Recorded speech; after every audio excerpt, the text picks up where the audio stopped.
In today's meta history, we have a bit of a special episode. We're going to be talking about the very first meta, when the game just launched. And a lot of people don't know just how broken Splatoon 1 was when it launched. This game was effectively in beta phase. Let me give you an example. You know how rollers have to be accurate in order to one-shot you? You know, pretty standard thing. Obviously, the entire flick hitbox can't be a kill zone, right? Well, in early Splatoon 1, it was. It didn't matter where you hit them. If the flick connected, they would die in one shot. And not only that, because this gets better, you can also kill them if you don't have ink, including when you roll, and the flick does 180 damage. Because why not? This is what early Splatoon 1 was like. So if you enjoy this video and want to see more episodes of the meta history from me, be sure to subscribe, and without further ado, let's cover the rest of the broken stuff in this game. Splatoon 1 didn't just have crazy early weapons, it also had crazy specials. Everyone knows Kraken and Bubbler, the invincibility specials that broke the game, but they used to be so much worse. The main counterplay to Bubbler and Kraken is that you could knock them back. But at the start of the game, they had barely any knockback whatsoever, and Kraken's hitbox was a little bit smaller, so good luck taming them back then. And the devs must have really liked Kraken, because it had more than that. There was also basically no end lag, so once your Kraken ran out, you could immediately attack out of it, something that was really common for the Krakon rollers. And it's a big part of why Krakon was one of the most hated weapons at the start of the game. Another weapon that was even crazier at launch than you remember is the E-liter. Now, chargers had this thing in Splatoon 1 where they could kill with partial charges, but at the start of the game, that was a ridiculous amount. By stacking around 3 mains worth of damage up, E-liter could one-shot with 55% of a charge. It was essentially a Swiffer that could also just double its range whenever it wanted. Oh, and that's not all. Old E-liter had burst bombs, and burst bombs at the start of Splatoon 1, while being a little bit weaker than they are today, allowed you to throw not 3, but 4 of them. They used 25% of your ink tank. And on top of that, E-liter had a special called Echolocator that would instantly refill your ink tank in addition to locating everyone on the other team.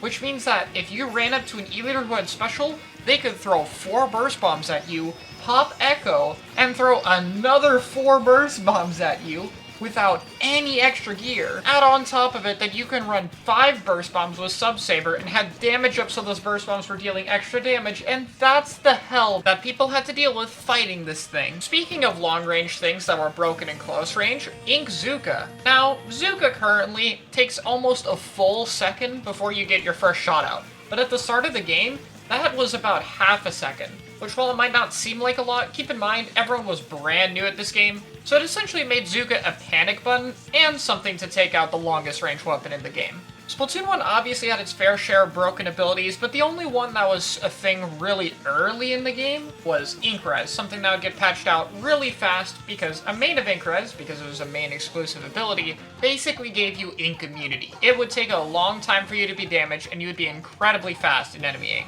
Another broken sub is Splash Wall. Not only did Wall take 40% more damage, and you could recover your ink about twice as fast after throwing it, but there was a broken technique called showering. Basically, by standing in the middle of the ink tank, you would be protected from literally all sides, so you couldn't just bomb someone behind their wall. It was really crazy, basically giving you extra health if you stayed in the middle. But forget everything else I've mentioned, the most stupid thing at launch was blasters. Now, currently, blasters' indirects cap at 70 damage. They can't do any more than that, but I'll just let you take a guess. What is the maximum damage an indirect can do at the start of Splatoon 1?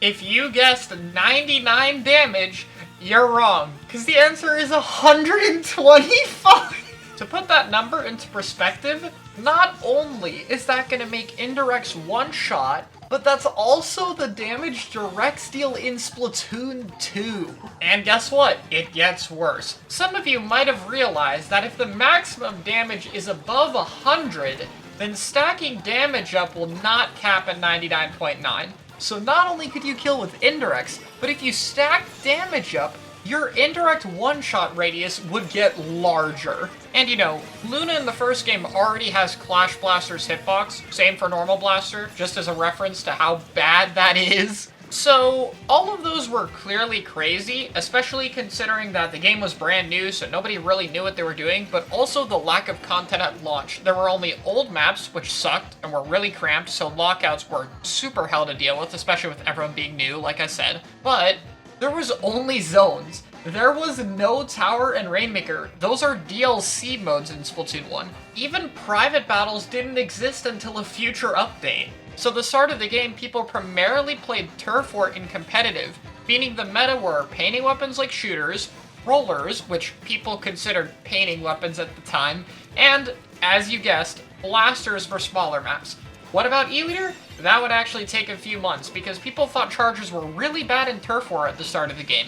A stigma that still exists today, oddly enough. Oh, and one more weapon that people really hated, even though it really had nothing special about it at the time: Aerospray. It was unlockable in single player, and everyone being new, painting weapons in Turf War only, meant that Aerospray got really obsessed over. And r/Splatoon and Squidboards, which is where most of the community lived because Discord didn't really exist yet, had so much complaints about Aerospray.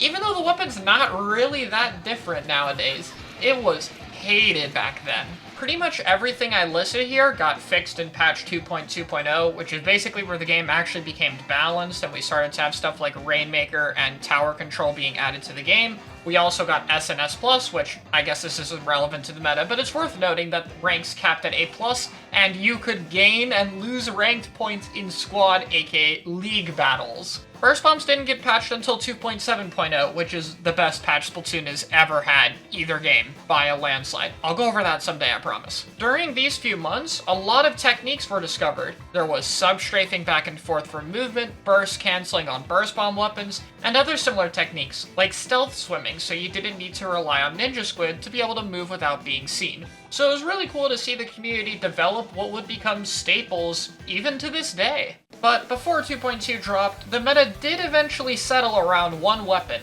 the 96 Gal Deco. As for comps with 96 Deco, there weren't too much thought put into it, again everyone being very new at the time. Another 96 Deco or normal 52 would be useful for double wall. We would see Crack-On or Dynamo Roller for slaying/painting power and the ability to hit around corners, as well as a little bit of Luna for that, for the main representative of blasters. We saw plenty of 10-attack splatter shot, a little bit of E-liter if you had a charger team, but probably the main comp at the time was 96 Deco, 52, Dynamo, and the 10-attack splatter shot. So that's what's ran with 96, but what makes this 96 Gal Deco such a pain? Why do people hate it so much? Well, it might be hard to get it, but basically, it's a 2-shot Gal weapon, so messing up a little bit gets you killed instantly, and the weapon also has a lot of painting range, so it can exist and paint really far away from itself, meaning it would get a lot of value just by existing. And on top of that, it had a wall. So even though this weapon happened to have accuracy problems, only being needed to get hit by 2 shots, the painting range,